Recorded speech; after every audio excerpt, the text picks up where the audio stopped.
What's going on, guys? Super Savage 789 here, bringing you guys a video to do more Perfect Cell Turn Good, episode 5. In the last episode, we covered the Future Trunks saga, where we had Zamasu steal Perfect Cell's body.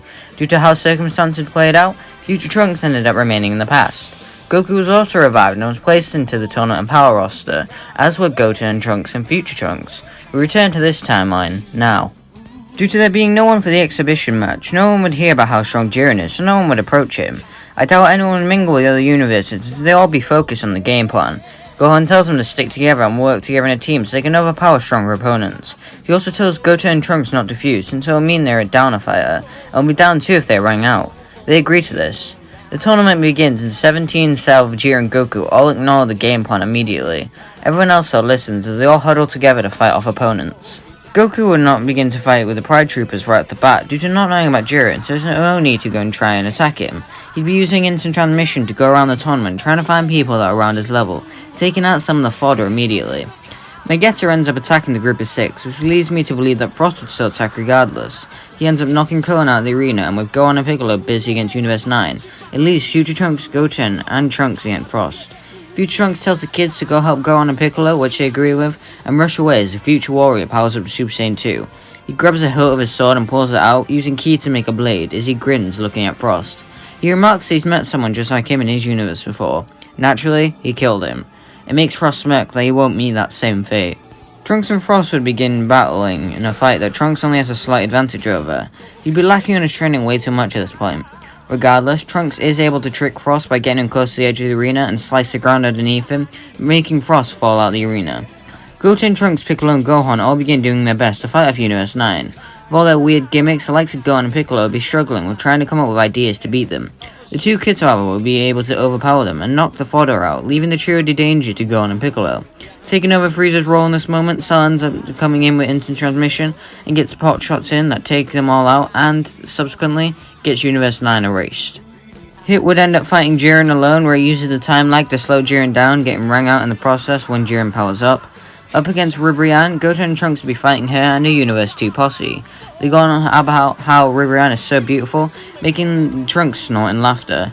He begins insulting her, calling her fat and ugly, making Ribrianne attack him out of rage. Due to the sheer rage that she's feeling, she doesn't notice as Goten becomes a Super Saiyan 2 and kicks her out of the arena. Her teammates go to attack them before Gamisaurus rocks up and knocks them out of the arena. This makes Goten and Trunks panic, not being able to see their opponent. Trunks tells Goten they should fuse and they begin doing the dance, but Gamisaurus takes advantage of this, taking them both out at this moment. Then, Piccolo handles the lizard, gets knocked out of the arena, and 17 handles Daemon, all like cannon. Goku begins fighting Caulifla, needing to use Super Saiyan just to keep up with her.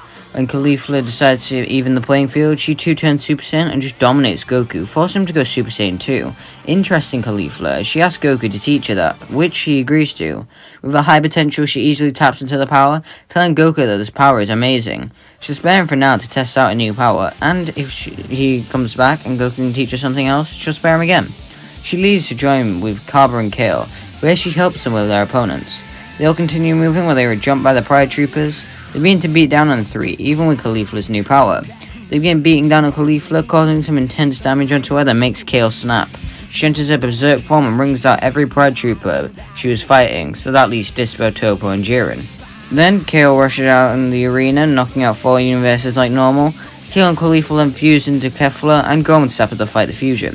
Due to Gohan's strength in his timeline, when he hits Kefla and she hits him, they don't cause a double knockout, but instead Gohan just knocks her out, allowing him to remain in the arena.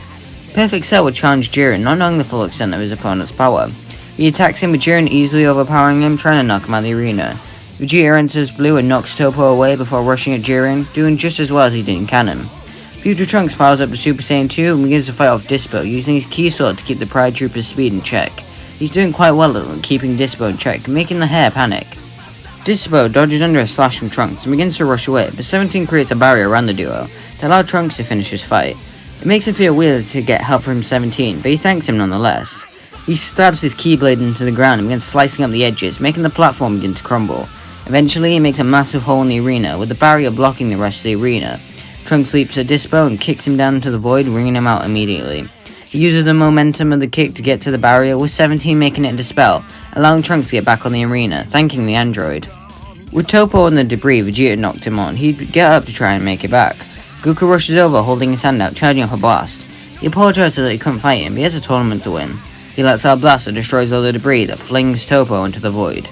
The 6 fighters all begin teaming up on Jiren, whose power up to the max to hold them off. No matter what they do, Jiren's strength is too much for them.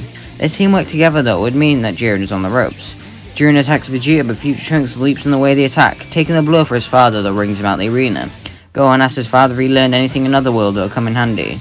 Goku tells his son no, but Elder Kai gave him his Potara earrings. He didn't want to use them, but if he must, he will. Goku places an earring on and hands the other to Gohan.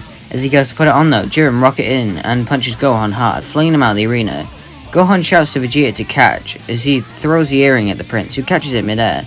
He places it on his other ear, and both Goku and Vegeta fuse. In a massive white light, Vegeta is born, asking Jiren if he's ready to dance. He doesn't have any time to waste. He can't just test out his power and have some fun, he needs to win this now. His body is consumed in a blue aura as he enters blue, and rushes at Jiren.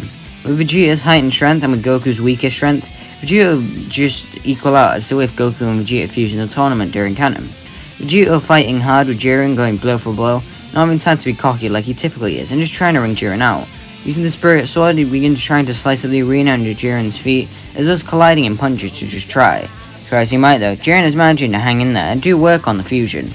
Cell is about to charge in and help them, but 17 tells him to stop. He has an idea.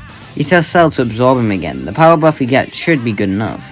To make Cell smile, he calls that idea perfect. He absorbs 17, exploding in a powerful aura that impresses everyone on the stands.